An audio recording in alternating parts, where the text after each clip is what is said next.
Hola chicos, seguramente hoy acabamos con esta tanda de vídeos tripartitos o tricompartidos. De filosofía es el 0,5, de lengua es el 0,5, mientras que de teoría de conjuntos es el 0,4, porque me olvidé en el anterior de hacer una consideración del tema que trataba, que era la disyuntiva, hacerlo en teoría de conjuntos, que la voy a hacer ahora brevemente. Mira, la disyunción en teoría de conjuntos, si coges la tabla de verdad que hicimos de la disyuntiva, que te recuerdo que era, si la primera, o sea, había dos proposiciones, unidos por el nexo o conector O. Esto era en lengua,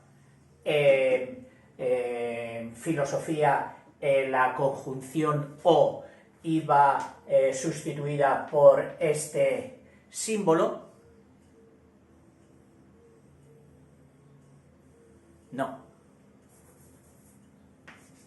Por este símbolo. Sí. Y en teoría de conjuntos, coges este y lo redondeas. Y entonces te sale que es la unión. Claro, la unión de dos proposiciones en teoría de conjuntos, que serían dos conjuntos, puede tener las siguientes representaciones gráficas. Si son disjuntos, pues entonces sería uno así y otro así. Y la unión sería la resultante de los dos. Pero también puede darse la circunstancia de que tuvieran algún elemento en común, en cuyo caso tienen lo que llamamos intersección. Bueno, pues tanto en este posible de dos conjuntos disjuntos, como en este que no son disjuntos porque tienen intersección, se cumple la tabla de verdad de la disyunción, por lo que convendremos que la unión es la traducción de la disyunción tratándose de teoría de conjuntos. Fíjate, ahí te reproduzco la tabla de verdad que te di para la disyunción, que era proposición P, proposición Q y proposición P, disyuntiva OQ, P o Q. Estas P son minúsculas.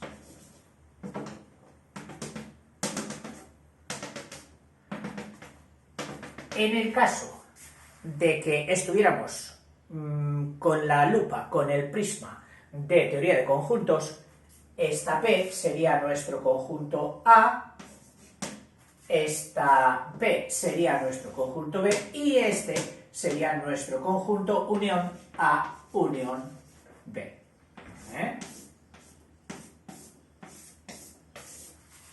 Y ahora, decíamos que P es verdadera y Q es verdadera, la disyuntiva también es verdadera. Vamos a ver si se cumple. Decimos, una P que sea relativa aquí. ¿Qué significaría? Pues, por ejemplo, decimos, el elemento 7 pertenece al conjunto A. 7 pertenece a A. 7, en el primer caso, para que fueran verdaderas los dos, para que fuera P y fuera Q, tendríamos que 7 pertenece a A y 7 también pertenece a B, en cuyo caso decimos que A unión B, A o B resulta verdadera, porque al pertenecer a los dos, diremos que pertenece a la unión, que 7 pertenece a A unión B. Por lo tanto, verdadero, verdadero y verdadero. Segundo caso, en que la primera fuera verdadera, la segunda fuera falsa, pero dicen que no obstante, solo por tener una verdadera, esta también es verdadera. Comprobémoslo con nuestro querido 7, que ahora, en vez de colocarle en la intersección, lo colocaremos de forma que, en el primer caso, que 7 pertenece a, es verdadero. 7 pertenece a A. En el segundo caso, 7 pertenece a B. 7 pertenece a B. Falso. 7 no pertenece a B. No obstante, eso no quita para que 7 pertenezca a la unión. Es decir, 7 sí pertenece a la A unión B. Por lo tanto, verdadera, falsa, pero la disyunción, en nuestro caso la unión, es verdadera. Tercer caso. Tercer caso. En que la primera fuera falsa. Es decir, yo he dicho que 7 pertenece... Perdón, ahora pongo el 7 aquí. 7 pertenece a A y tú dices que va, eso es falso. Vale, pues falso.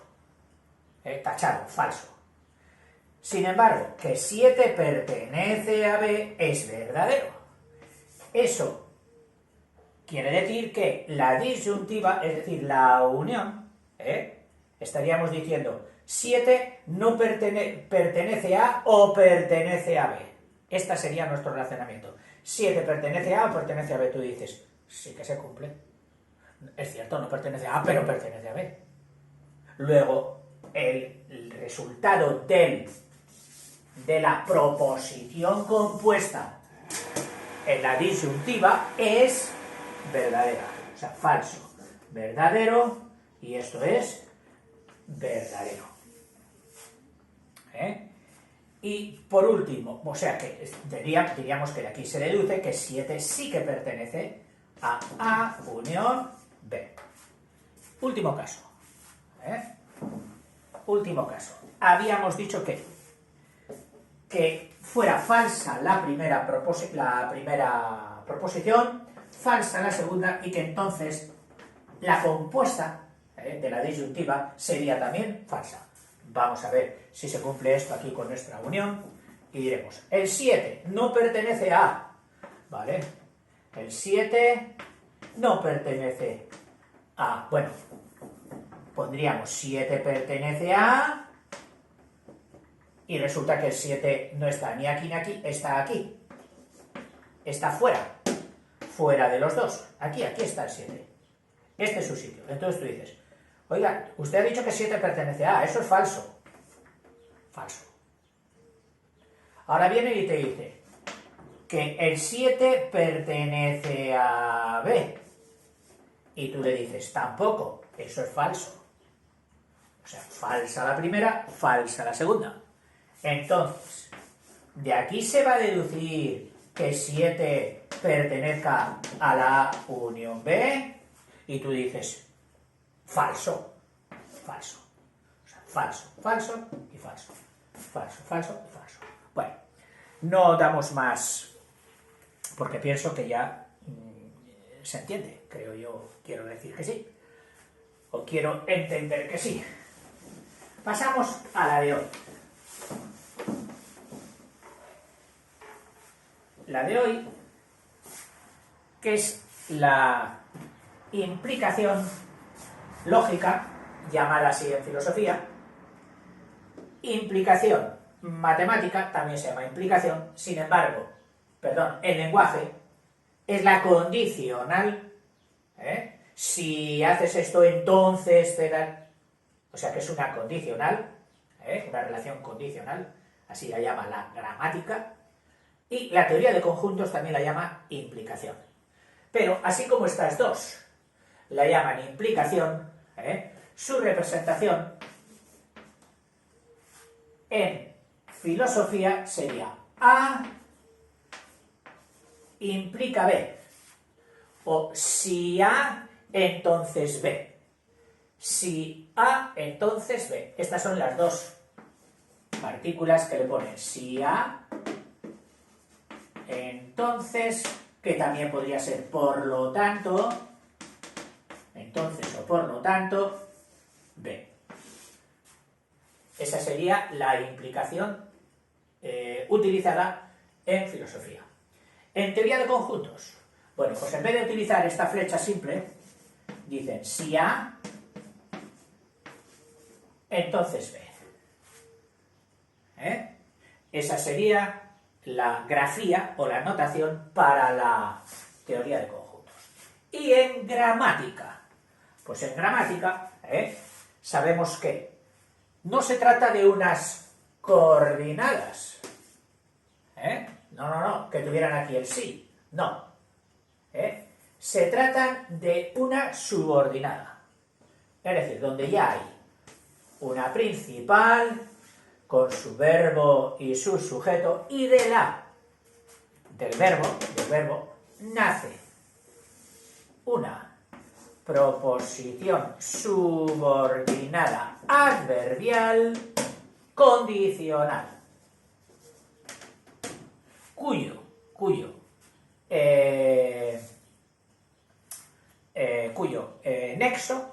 nexo sería el sí. El sí. Y fíjate cómo se desarrolla la dirección, el transcurso del razonamiento. Si tú vienes, ponemos un circunstancial de lugar, a mi casa, complemento de circunstancial de lugar, ¿qué ocurre? Entonces será la principal. Si proposición subordinada, si es cierta, entonces será la principal. O sea que tendríamos si, en gramática, si proposición subordinada adverbial condicional, entonces sería verdadera o se daría la proposición principal. Esta hace de premisa para esta. Esto en gramática. Pasamos a leer, porque aquí estos apuntes tienen más carácter de filosofía que de lengua o de teoría de conjuntos. Entonces vamos a entender lo que nos dicen aquí.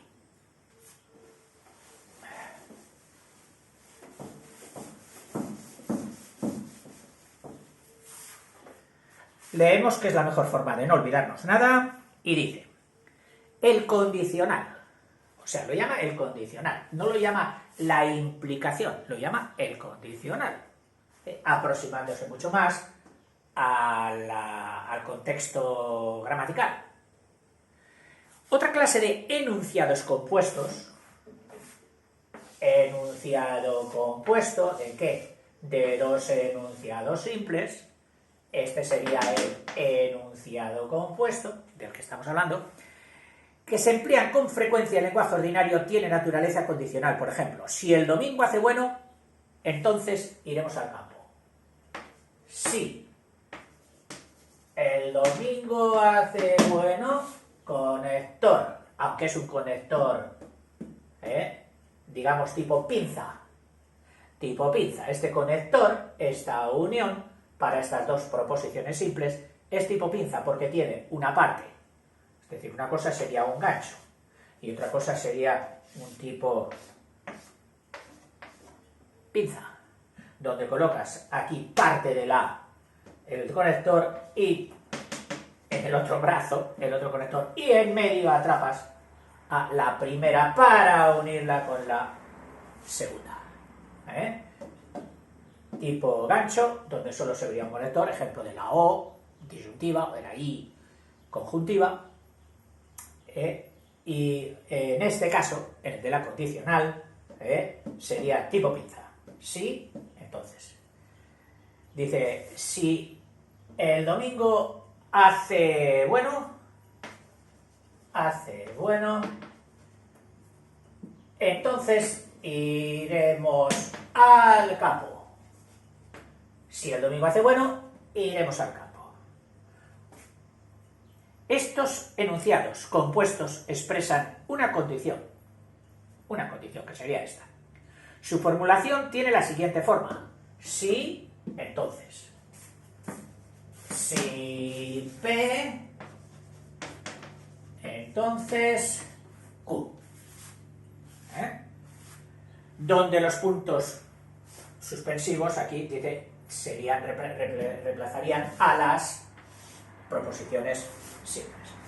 Si P y Q son dos proposiciones, el enunciado condicional si P entonces Q, esto en grafía reducida, notación reducida, se representaría así. P, Q, que era lo que habíamos dicho. Si P, Q, entonces Q. El sentido habitual del condicional indica que si P y Q, es decir, el sentido habitual, el sentido que se utiliza más en la vida real,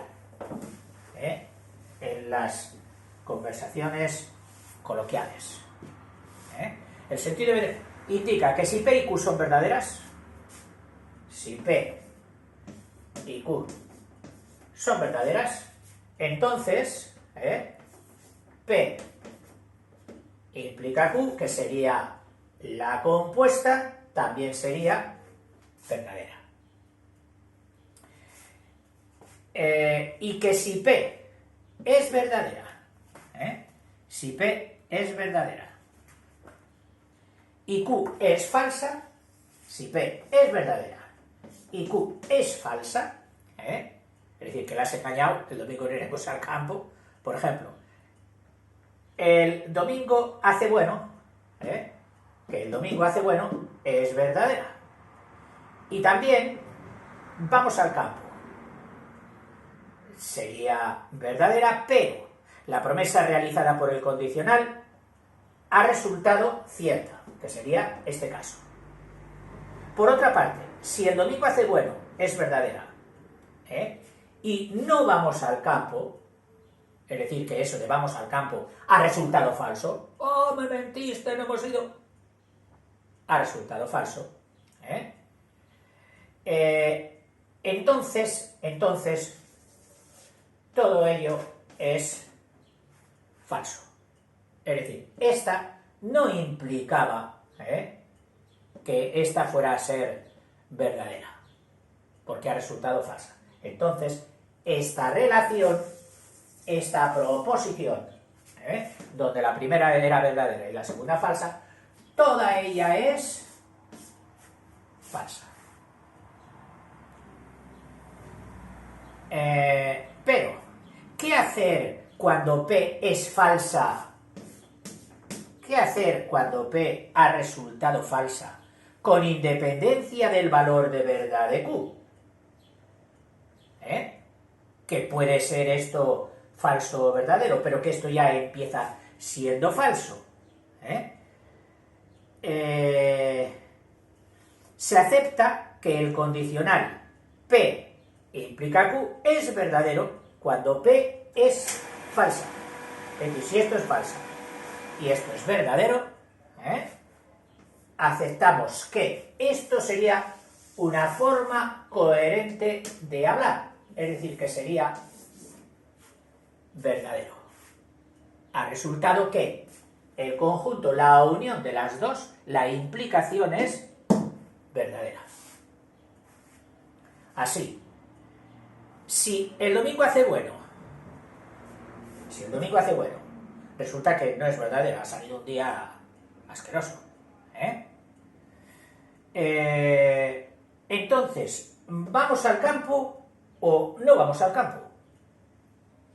Sin que la promesa realizada por el condicional resulte falsa en ninguno de los dos casos. No resulta falsa la promesa en ninguno de los dos casos, tanto si vamos al campo como si no vamos al campo. Entonces, el condicional, es decir, esta relación puede considerarse verdadera. Debe considerarse también que en el lenguaje cotidiano, hablando normalmente, solo se condicionan los enunciados simples si están relacionados de alguna manera, es decir, si tiene algo que ver. Tú no puedes decir, si vendo manzanas,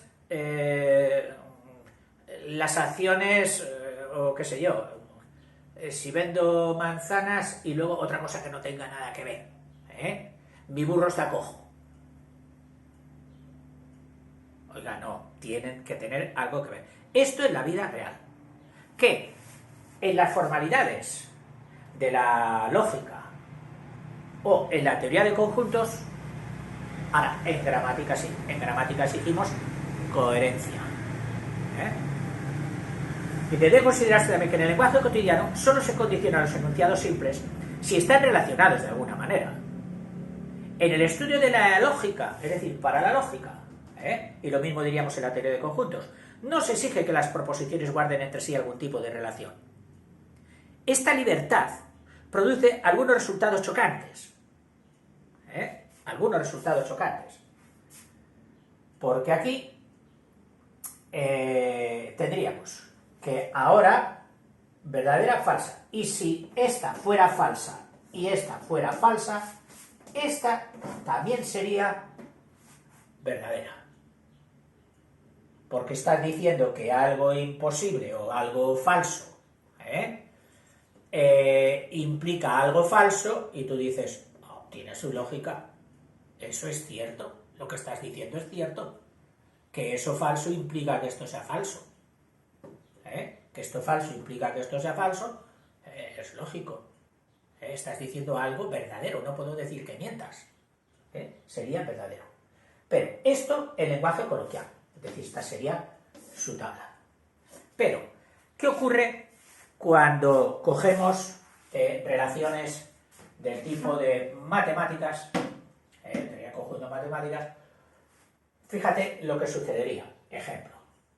Dice, si 2 por 2 es 5, la P sería 2 por 2, 5. La Q. Los elefantes vuelan. Oiga, P es falsa, Q es falsa, y sin embargo, usted está ahí, perdón, te digo falsa y te escribo una V como un castillo. Si P es falsa, Q es falsa, usted me estaba diciendo aquí que falsa y falsa era verdadero. Era verdadero. Dice, entonces los elefantes vuelan. Dice, resulta verdadera. Entonces los elefantes vuelan, resulta verdadera. Mientras que, si decimos 1 más 1 igual a 2, entonces las sardinas son tiburones. Entonces las sardinas son tiburones. Evidentemente, esta sería verdadera, esta sería falsa, y el conjunto de las dos, lo que nos dice la tabla de verdad, sería que verdadera y falsa sería falsa. Entonces, las sardinas son tiburones, resulta falsa. Bueno, hasta aquí, chicos, la implicación, llamada también la condicional subordinada en gramática. Espero haberte ayudado un poquito, pero reconozco que hay dificultades. Entonces, cuando hay dificultades, lo mejor es ayudarte. Ver esto mismo en otras fuentes. En otras, sí, no una, 2, 3, más fuentes. Que hoy es facilísimo, con los buscadores de internet. Y con uno, con otro, vas asegurando y confirmando la realidad, lo que tú tengas que entender.